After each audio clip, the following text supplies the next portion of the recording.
Hi, I'm Jen, Developer Relations Engineer at Google. I'm here to show you how to take your web app to the next level using a custom ML solution from MediaPipe. In this case, it's a custom object detector that detects the presence of 3 different dogs in photos and videos. But MediaPipe has many more customizable solutions, including image classification, gesture recognition, and text classification.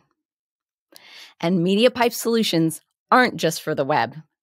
We also offer APIs for Android, Python, and iOS. MediaPipe is adding more solutions in the future, so check out the documentation linked in the description for all the possibilities. Let's get started.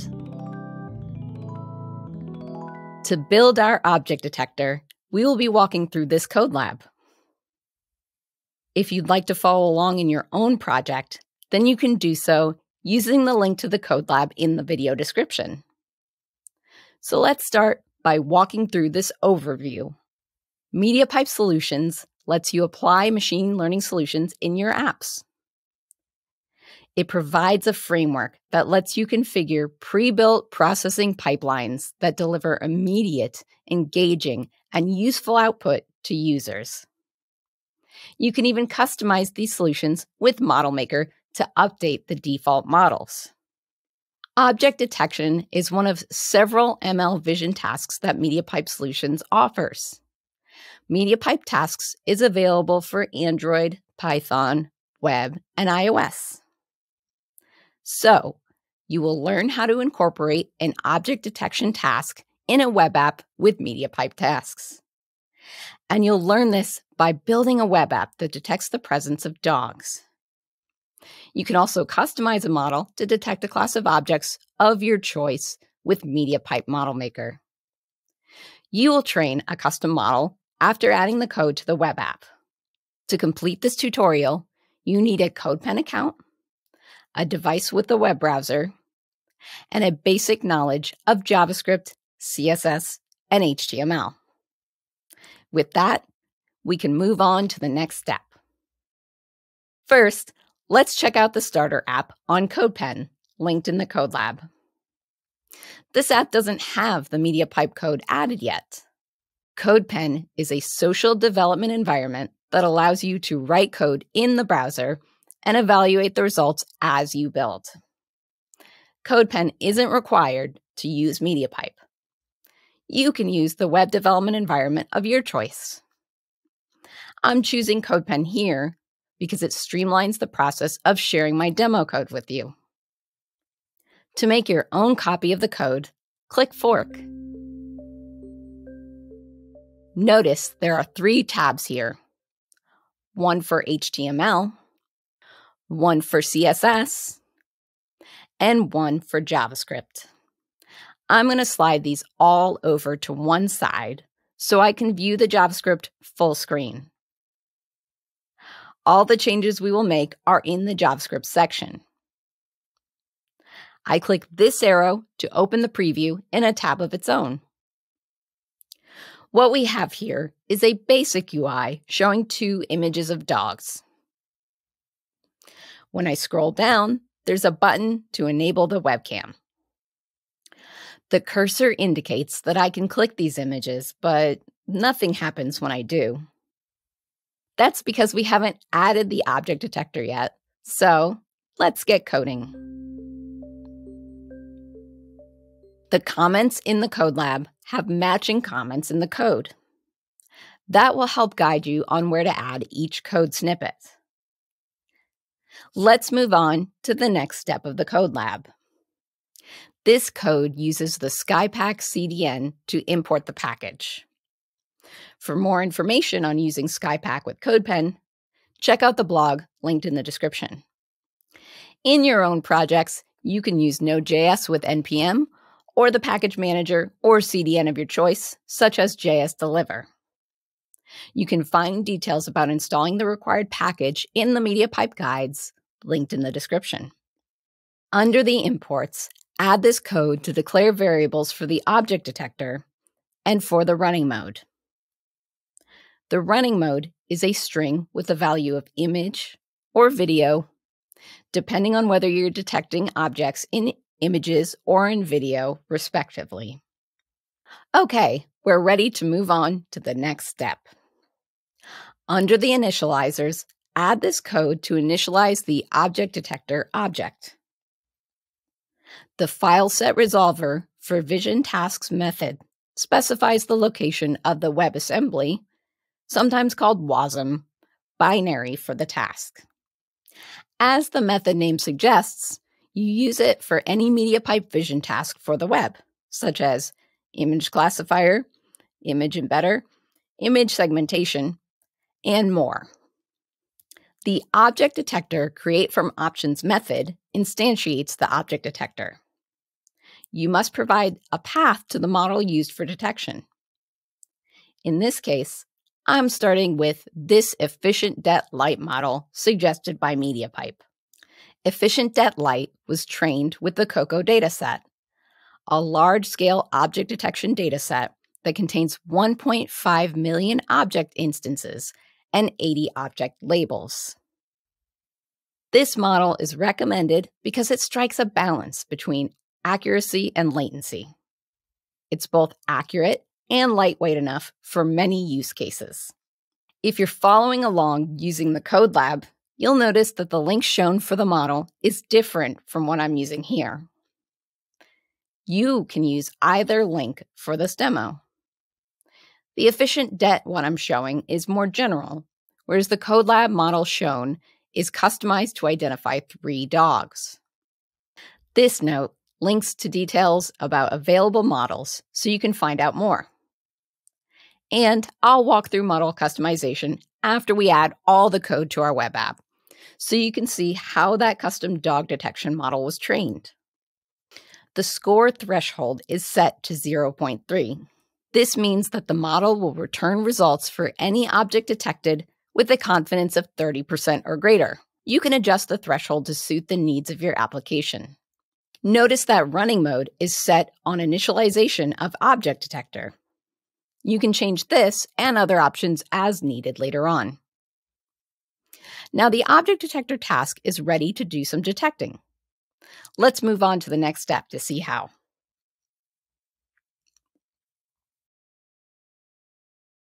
In the handle click function, add the code shown here.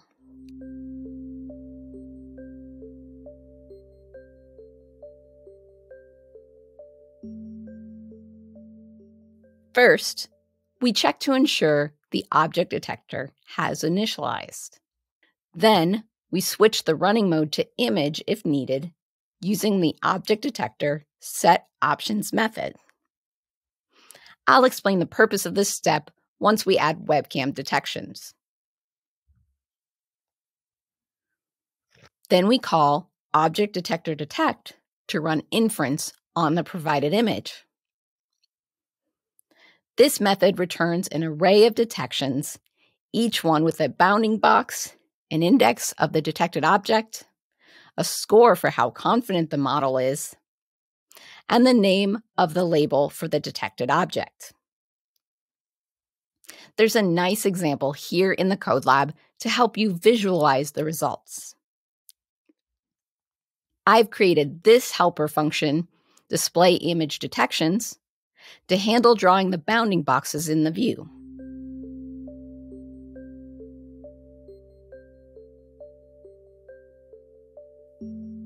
There's kind of a big chunk of code here, but what's important to know is that it iterates through each detection and then displays it. Your object detection needs might involve processing the detections in some other way.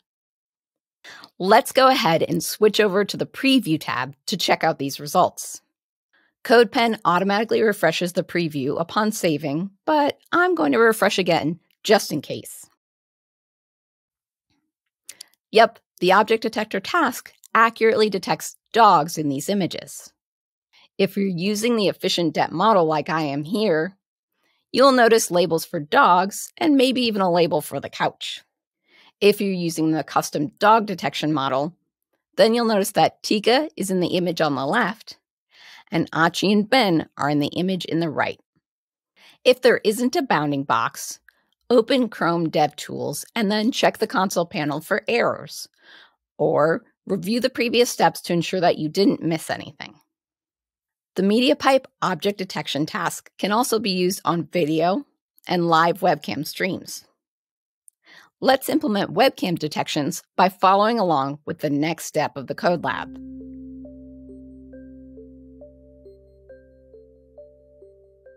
In the predict webcam function, add this code.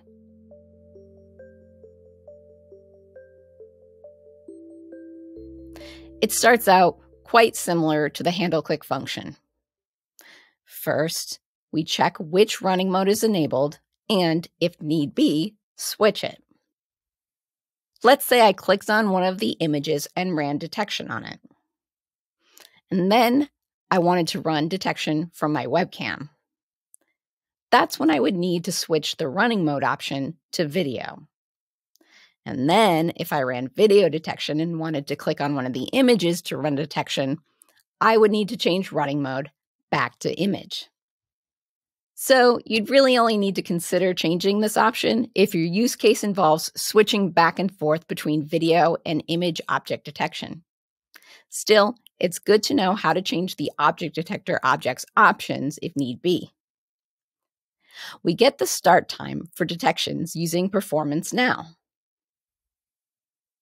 We pass this value and the video to the detect for video method. Then we pass that result to our helper function, display video detections. Add the code for the display video detections function. It's very similar to the display image detections function. And again, how I'm displaying these results isn't too important, though it can be a starting point for your own projects. You might have a different application for the object detection results. Now, we're ready to test the app. I'm going to go ahead and click Save, even though autosave is on because I lost more than a couple of essays from not saving back in the day at school. When I refresh my screen, I'm ready to click Enable Webcam. And here we are. The model detects objects in this image I'm holding up. That's a good way to test webcam detection when you don't have the objects available. The Efficient.Light model trained on the COCO dataset has a lot of useful applications. But what if you need a model that detects a specific set of objects? What if, say, I wanted to detect specific dogs in photos and videos? Fortunately, I can create a custom model to use in the object detector task using MediaPipe Model Maker. So let's dive into customization. I can do this right in my browser using Google Colaboratory, or Colab for short. Colab allows you to write and execute arbitrary Python code through the browser and is especially well suited to machine learning, data analysis, and education. Yes, my web developer friends, I did say Python, but don't click away just yet. Follow along with this Colab, and you'll find that customizing this model takes only a little code. The Colab is linked in the description. It's also linked at the end of the code lab. And stick around, because we will get back to the JavaScript, I promise. I'll start with a brief overview of Colab so you know how to navigate. Colab displays code and text in a series of tabs. I can show and hide these tabs using the caret on the side of the tab. The first tab is an overview of object detector customization with MediaPipe Model Maker. Next, there are some instructions for updating pip and installing the required package, MediaPipe Model Maker.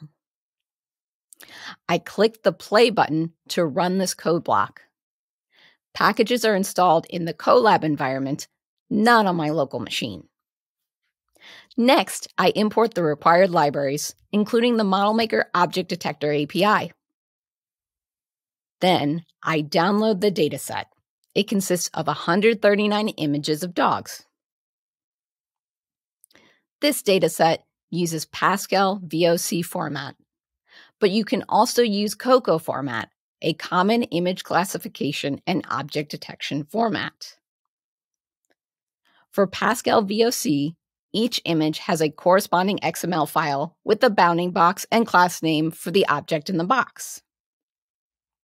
In this case, the classes are the names of the dogs, Achi, Ben, and Tika. There are several software options available for creating annotations like the ones in this XML file, including open source options. Now I load the data from the file. I load training data and validation data using the object detector dataset from Pascal VOC folder method. Training data is used to train the model, and validation data is used to test how the model training is going. Next, I set some training options and I select my model architecture, which is MobileNet v2. The batch size sets the number of samples to work through before the model updates its parameters. For a set of 139 images, a batch size of 8 is a good place to start, and it works well for this model.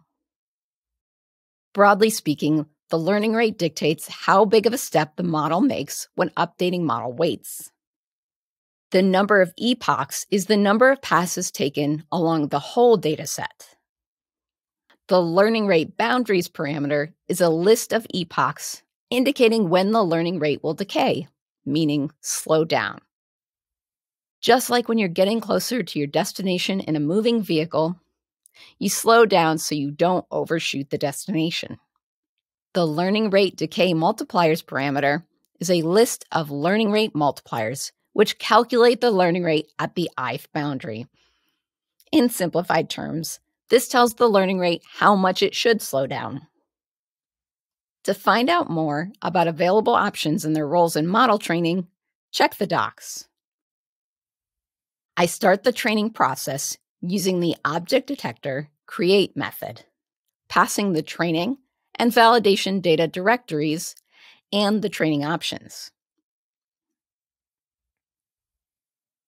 This training will take a few minutes. The time it takes your model to train will depend a bit on the parameters you choose for training, but mostly the most notable impact on time to train is the number of data points in your training data. With the 112 images in my training set and 27 in my validation set, this process is pretty quick. Notice that we first have some information about the model layers. This can be helpful as you're getting more involved in the training process. If you're just starting out, you don't need to know what these values mean. During training, we get information about how each training epoch is performing. Performance is measured by loss. That is, how far off the model prediction is from the actual value for an example. There are a few popular functions for computing loss. There are several points on which training is evaluating loss: total loss, CLS loss, box loss, and model loss. The total loss is a weighted sum of the individual losses. It's a good place to see how the model is performing overall. The CLS loss is classification loss, how accurately the model is predicting the classification of an object. The box loss is how well the model identifies the bounding box of the object. The model loss is essentially the same as the total loss. The numbers might be slightly different, but for our purposes, we don't need to worry about these differences. We also have another set of these losses, but they all start with val. These are the same computed losses, but for the validation data. The validation data is never used to train the model, so these losses gauge how well the model performs with data it's never seen. What you're looking for is that, in general, these numbers are going down with each epoch. The numbers may fluctuate up and down slightly, but as long as they're trending down, you're on the right track. If the loss values seem to go more up and down than actually decreasing, then consider a smaller learning rate. If the loss values are decreasing but don't land at a good place, then consider increasing the learning rate or the number of epochs. Try to only change one parameter at a time and make small changes.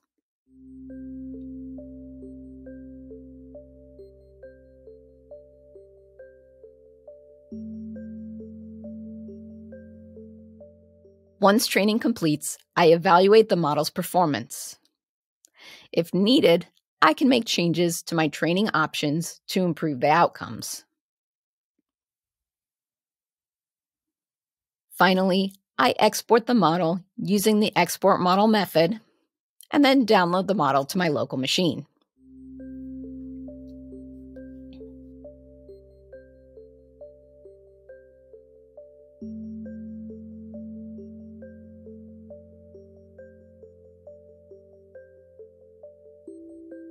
Now that the custom model is trained, it's time to see it in action. I can use MediaPipe Studio to try out my model in a prototyping environment.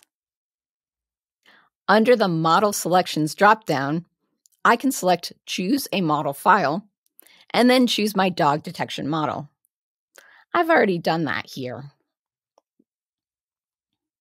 I can supply my own images from my computer, which are now listed here.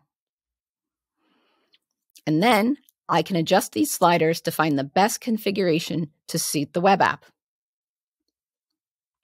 It's best to try on a few images so I can find the best confidence percentage that consistently gives me the results I need. I'll try a couple more just so we can get the idea. Keep in mind that inference time will vary. Since MediaPipe tasks run on your device, the performance will depend on the attributes of your device. Looking good. I'm ready to upload the model to Google Cloud Storage so I can access it in my web app. You can store your model in the cloud-based storage solution of your choice. Back in CodePen, I'll change out the link in my object detector.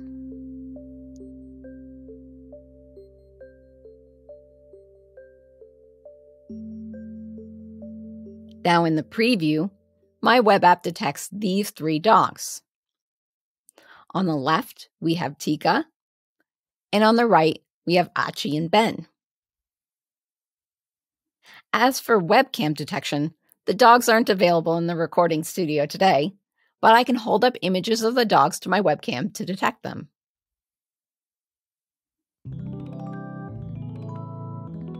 Today, I showed you how to add object detection to a web app using MediaPipe Tasks Object Detection API. I customized the object detection model using MediaPipe Model Maker and then tried out different configuration options in my browser using MediaPipe Studio.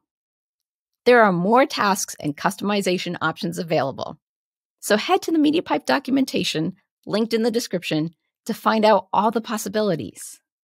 And if you're interested in getting more hands-on with model training, then why not try TensorFlow.js? It's a JavaScript framework for training models and running inference. You can even train a custom object detection model using JavaScript. You can check out the blog post on object detection, view the documentation, or dive right in with a TensorFlow.js training series on YouTube. All are linked in the description. Now go out there and build something amazing.